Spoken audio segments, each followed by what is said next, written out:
Well, good morning. It's the Tuesday of Holy Week, and we're going to be looking at another reading now. On that Tuesday, Jesus was once again in the temple courts and he was teaching. He was teaching the crowds, he was telling parables, and he was answering the questions of the Pharisees and the religious leaders who were trying to trap him. It must have been very nervous for them when they saw Jesus turn up, knowing what happened the previous day. We're going to read one of those accounts where Jesus is trying to be trapped by the religious leaders, and we're going to read it in Matthew chapter 22. In verse 15 it says, "Then the Pharisees went out and laid plans to trap him in his words. They sent the disciples to him along with the Herodians.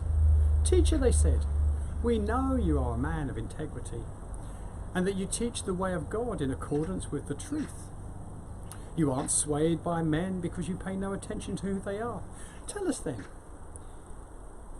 is it, in your opinion, is it right to pay taxes to Caesar or not?' But Jesus, knowing their evil intent, said, 'You hypocrites, why are you trying to trap me? Show me the coin used for paying the tax.'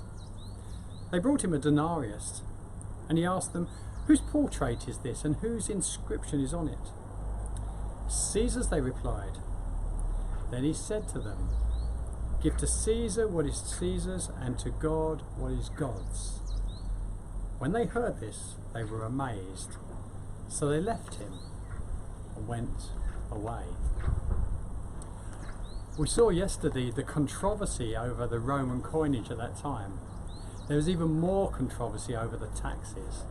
Rome demanded a tax of everyone in Israel, and that only reinforced to every Israelite that they were occupied by the Roman army.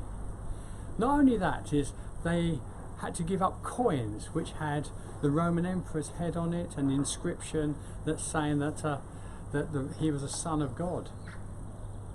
And those Jews, the tax collectors who were involved in collecting that tax, they were outcasts in that time. So they were asking Jesus a difficult question, and it's difficult because he couldn't win, it would seem. If he said, "Don't pay taxes to Caesar," the Roman Empire would crush any revolt. And if he said, "Do pay taxes to Caesar," then it would be seen as unpatriotic, and he would lose the goodwill of the crowd. So how will he answer that? He asked them, "Produce for me one of the coins that you pay the tax with." The fact that one of them was able to produce a coin shows a level of hypocrisy. They hated the idea that anyone would carry this Roman currency around with that head and that inscription on it, let alone in the temple courts. Yet somehow one of them managed to produce one of these coins. Jesus takes it and asks them, "Whose head is it?" They say, "Caesar's." And then he gives this reply, those famous words, "Give to Caesar what belongs to Caesar, and to God what belongs to God." Verse 22 says they were amazed at this and they left him. But I think that passage ends too soon. I think they needed to ask another question. I think they needed to come back and say, "What then belongs to God?" I'm sure Jesus would have answered with another question. What has God's image on it? For the answer to that, you need to go back to Genesis chapter 1, in verse 26 and 27, where it says that he made us in his image and likeness. The image of God is on us. It's on humanity.